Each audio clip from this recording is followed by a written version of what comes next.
because he sides with Muslims. That gets back to the conspiracy theory that Trump floated out the other morning in an interview where he thought something's going on here with the president and these terror attacks. Yeah, and Mike, I think that's even for Republicans on the Hill who were trying to get past the quote Mexican judge who happens to be from Indiana.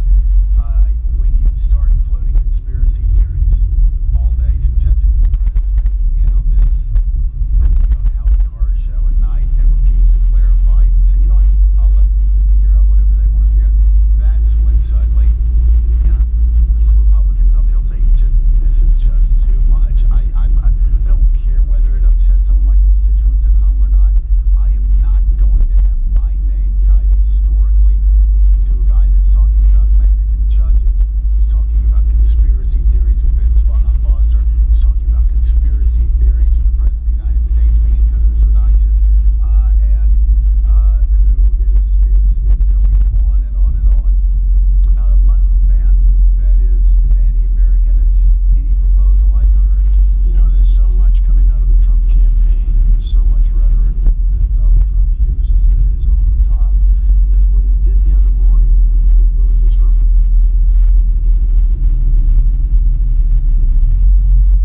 I think it's such an amazing thing that both of you said to me yesterday. Even if it rains, we have each other, our family and friends are going to be here. And isn't that... My next guest is director of the Hayden Planetarium at the American Museum of Natural History and one of my favorite people to talk to on this planet. Please welcome Neil deGrasse Tyson. Good to see you, my brother.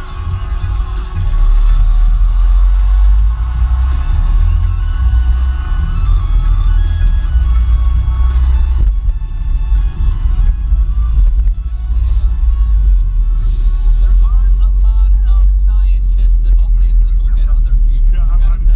I've talked to a few. They're far between. I'm feeling the cosmic love. Thank you for wearing the vest. Oh, this is, yeah, I got it. What those things do you go through? I have about 120 ties, which I would wear without the vest, because they speak for themselves. Sure. But if I wear the vest, then I have to wear a neutral tie, because Okay. otherwise it's just It too much. clashes. It's just too It's much too going much- on. it's too much Neil. So so I've got about a half dozen vests. All right. But many more ties. All right. with that. So let's talk about the astronomical phenomenon that people are talking about this week. The strawberry moon was making news just yesterday.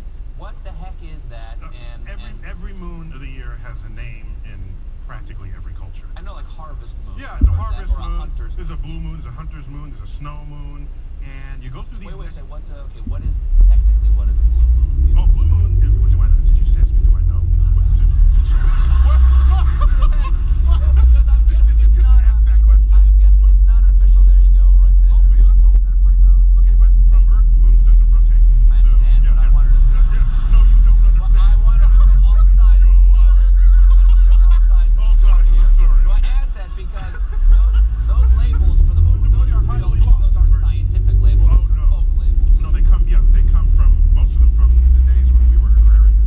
And so, and it's kind of charming, the snow moon, the wolf moon. Sure. And depending on the culture, Native Americans were like really big with that because they counted time by the cycle of the moon. So they had a whole full portfolio. The blue moon traditionally is the second full moon in a month because the average time between full moons is 29 and a half days.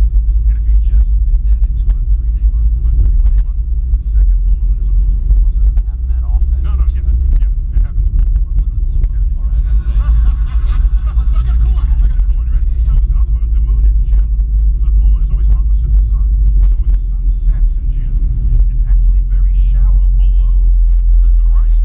Yeah. That's where it is. So the moon opposite it is very shallow above the horizon. It never really gets high enough to shed itself of sunset colors. And so it takes on an amber hue. So the full moon in June is called the honeymoon. There you have it. There you have it.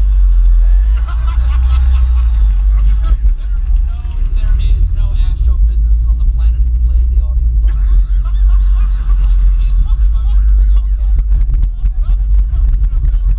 Okay, all right. Okay, so let me ask you something else about the moon. Okay, so the strawberry moon is what? Why don't we just call it the strawberry moon? I don't even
If you see in the news, the results are in, and the election is still going to be Hillary Clinton versus Donald Trump.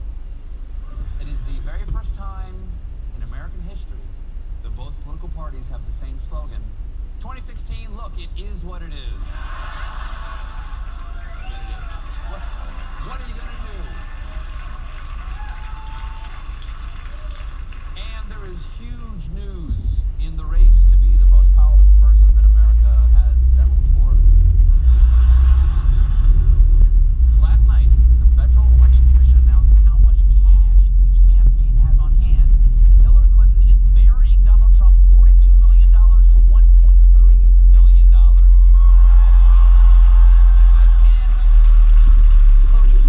I can't believe Trump has so little cash. I always knew those huge skyscrapers were overcompensating for something in his pants.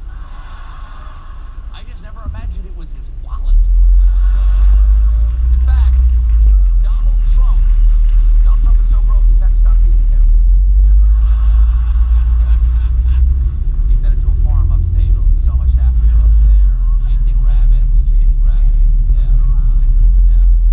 In fact, $1.3 million, this is true, isn't even enough to afford a one-bedroom apartment in Trump's own building.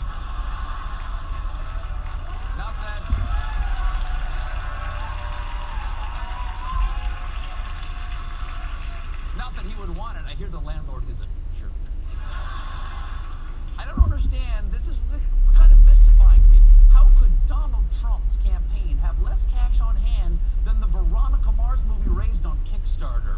I mean, that right there is the kind of mystery only Veronica Mars could solve.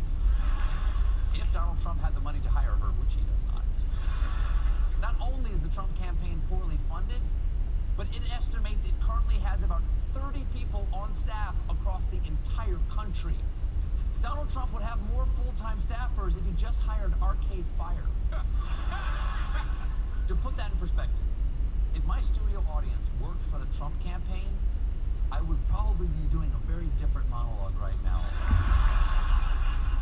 He's great.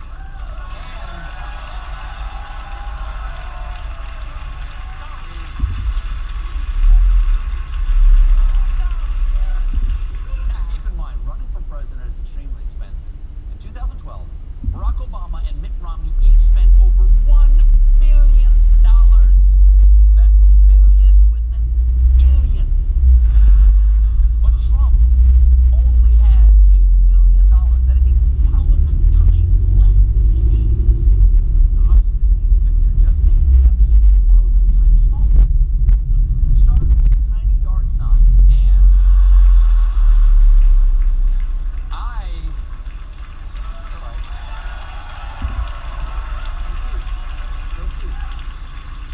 I actually know a guy with hands small enough to install those.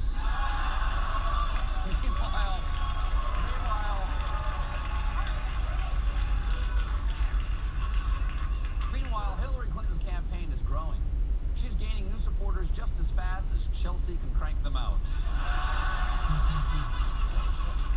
That's adorable. Now, a lot of Democrats want Clinton to name Elizabeth Warren as her running mate. Any Elizabeth Warren fans here? Anybody, you like Elizabeth Warren? You clearly do not work for Wall Street. Jim? A report in Politico today saying that Wall Street and financial service industry leaders, quote, despise Warren's attacks on the financial industry. They also think her selection would be damaging to the economy, and they warned that if Clinton surprises them and taps Warren, big donations from the industry could vanish. And we know from experience, if there's one thing Wall Street can do, it's to make money vanish. I'm sorry, what's this? What's this? Excuse me, sir, what's this behind your ear? Is it your retirement fund? And it's gone.